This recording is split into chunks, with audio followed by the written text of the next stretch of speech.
Hello YouTube, welcome back to another video. We're gonna read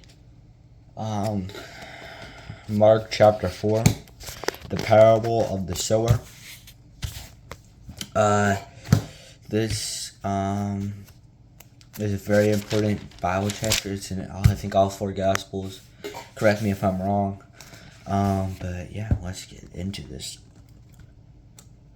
Again, Jesus began to teach by a lake. The crowd that gathered around him was so large that he got into a boat and sat out on the lake, while all the people were along the shore at the water's edge. He taught many things by parables, and his teaching says, "Listen, a farmer went down to sow a seed, and he was scattering the seed. Some fell along the path, and the birds came and ate it up. Some fell in the rocky places where it did not have much soil. It sprang up quickly because the soil was shallow. But when the sun came up, the plants were scorned, and they withered because they had no root.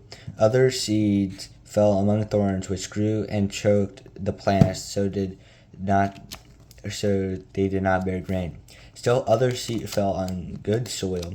It came up, grew, and produced a crop, some multiplying 30 or some 100 times."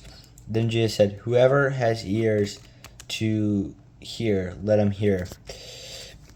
When he was alone, the 12 and the others around him asked about the parables.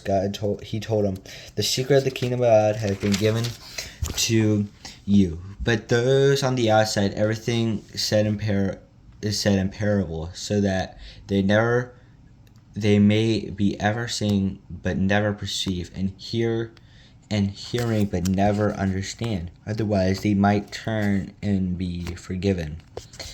Then Jesus said to them, Don't you understand this parable? How then will you understand any parable? The farmer sows the word. Some people are like the seed among the path where the word is sown, and soon as they hear it, sin comes and takes away the word that was sown in them.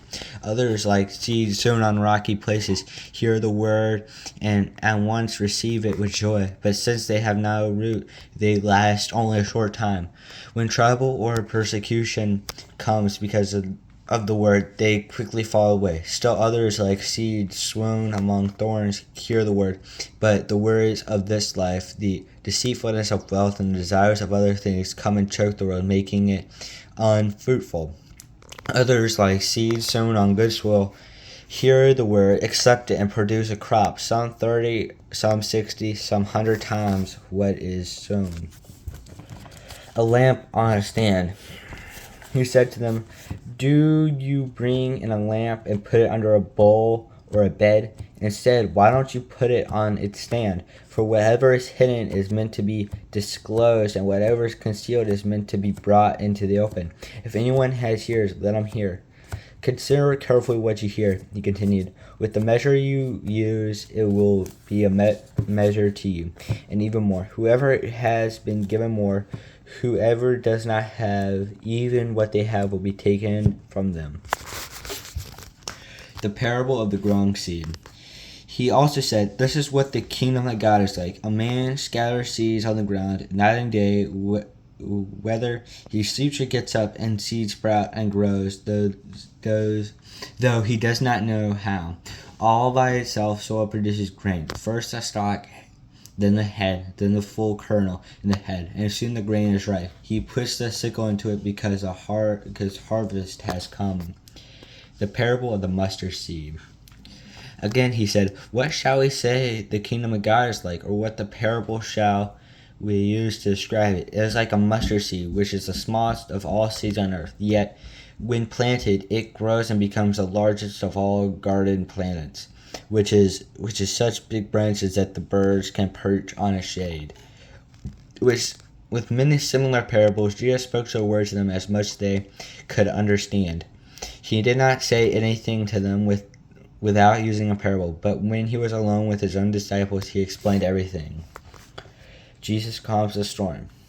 That day, evening came. He said to his disciples, "Let's go over to the other side." Leaving the crowd behind, they took along just as he was in the boat. There was also other boats with him. A flourish squall came up, and the waves broke over the boat, so that it was nearly swamped. Jesus was in the stern, sleeping on a cushion. The disciples woke him and said, "Teacher, don't you care if we drown?" He got up, rebuked the wind, and said to the waves, "Be quiet, be still." And then the wind died down, and it was completely calm. He said to his disciples, "Why are you so afraid? Do you still have no faith?" They were terrified and asked each other, "Who is this? Even wind and the waves obey him." Wow. Hope you have a great day. See you tomorrow. Yeah.